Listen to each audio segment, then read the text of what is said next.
So in today's video, we're going to talk about a brand new SMG, which is just added to the game at tier 15 as part of the season 1 year 2 battle pass for Warzone, as part of the integration with Cold War.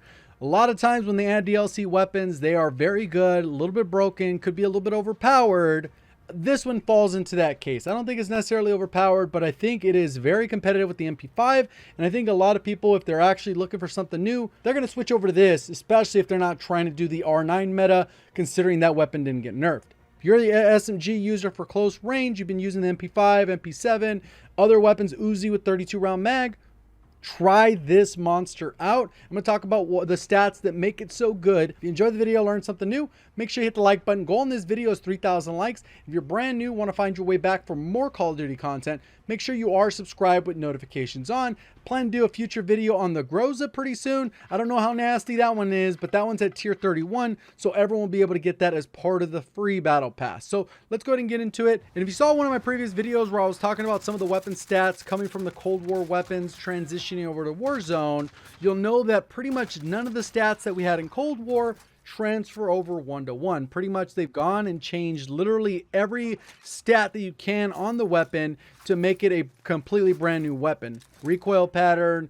rate of fire, damage, pretty much every variable along the way, especially since the mechanics and the engine work a little bit different in Warzone compared to Cold War. You would expect some changes, but they literally change every stat. So it's kind of like we're looking at Mac-10 version in Cold War, which is completely different than the Warzone version. But I'll go through the values that I tested. So I had to go through and get a little bit creative since we don't have private match with another player or just private with the solo, where you can actually go in and test all these things with the new weapons. Obviously, I can go to private match in Cold War, but that's not necessarily going to help us in this case.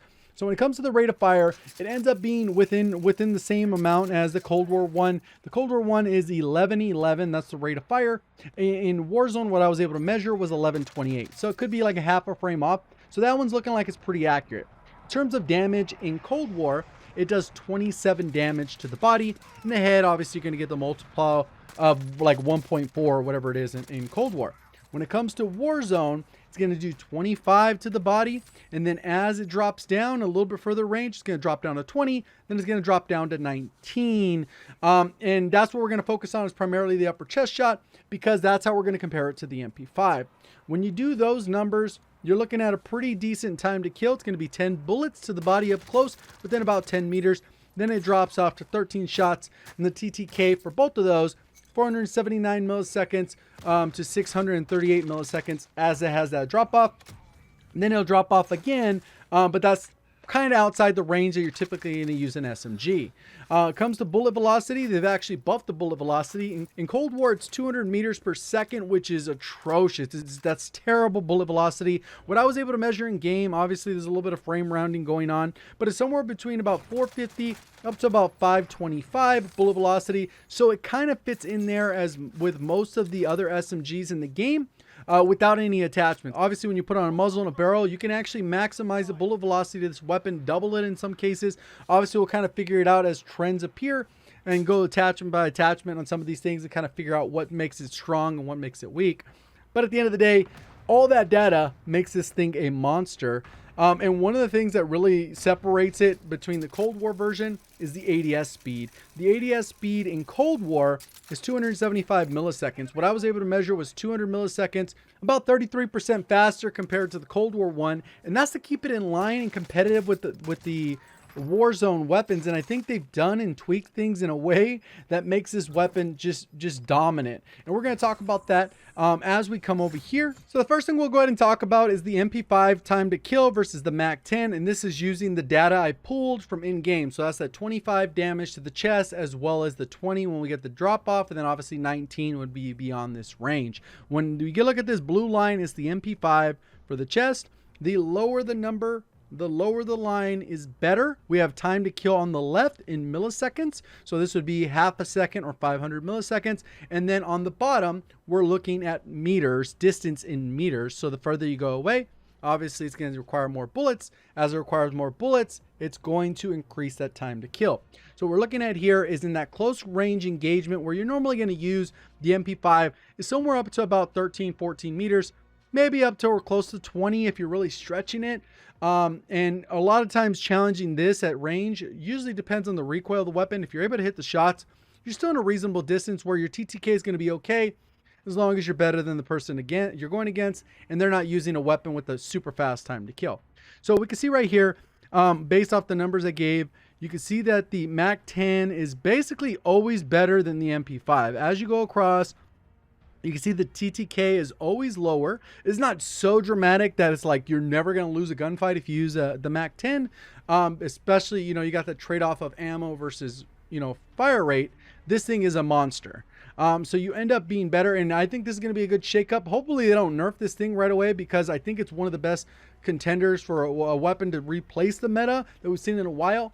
Kind of looking at the rifles, it doesn't look like we're really going to see that. Maybe the M16, but that kind of goes more into attack rifle category, which we really haven't had in Warzone. It's kind of been sniper, rifle, and then we got rifle, SMG, rifle, shotgun. And that's kind of the basic meta that most people have. Maybe an SMG with a tactical rifle. It's been kind of a thing, but obviously that's kind of like with the car, which is most people consider a sniper. So now let's go ahead and take a look at the recoil pattern. This one also in a private allows me to get all the attachments. So we're going to look at here is if we go up, you're going to see that I'm going to go ahead and be about 12 meters away from this wall. I'm going to shoot the wall, and you see the recoil pattern. I'm not controlling it at all. You can see it kind of goes up, and this is with the largest mag, 53 rounds. That beats out the 45 round mag of the MP5.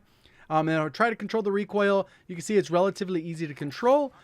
Pretty straightforward there. Obviously, if someone's close within that range, if you're on a controller, you're going to get a little bit of aim assist. Your mouse and keyboard, that's basically no recoil at all in terms of actually having recoil at those distances. So now let's go ahead and look at the best class setup, in my opinion, for this weapon, as you're obviously looking to unlock it and do challenges and stuff like that. So with this, I'm going to pretty much keep it straightforward. You have a few different options, but what you're going to look at here is you can go with the SOCOM Eliminator. That's going to help with the muzzle concealment. It's not quite as good as a suppressor, but instead of popping up for like an entire second when you fire a bullet, now it's only 150 milliseconds. That's what normally the SOCOM Eliminator will do.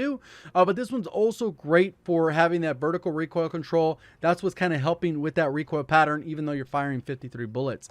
Agency suppressor could be good. It's going to nerf the range a little bit, but with the range drop off not being that far, it doesn't necessarily impact it. So if you want to get full suppression, you'll probably go with the agency suppressor.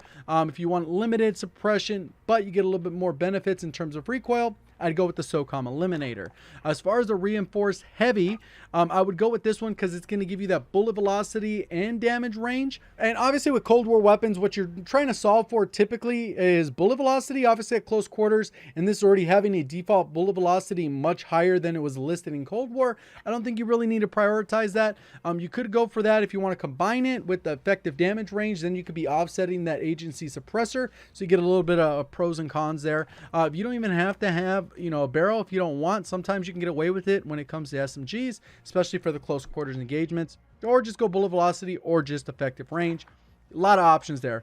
Best grip in the game is the field agent grip. It's going to help with horizontal and vertical. That's just going to clear up any options that you decide to do over here. You could get rid of this barrel and then put on a laser. It'd be really interesting. I'm really interested to see how the hipfire reveal distance thing works in the game, because this is obviously banned from competitive because it's so broken. So I wonder if that would be a good option instead of this barrel. So you kind of got the trade-off there. And then when it comes to the ammunition, I would just go with the largest mag. That's going to allow you to compete. This one also includes sleight of hand in a sense. It'll allow you to have a little bit faster reload. I think the guns are currently bugged from the Cold War because the animations look like they're done. It looks like the ammo should be in there, but somehow the game registers as you canceling it, so you're going to get caught reloading. So you just kind of got to get used to it. That's not necessarily specifically for this gun, but that's just in general.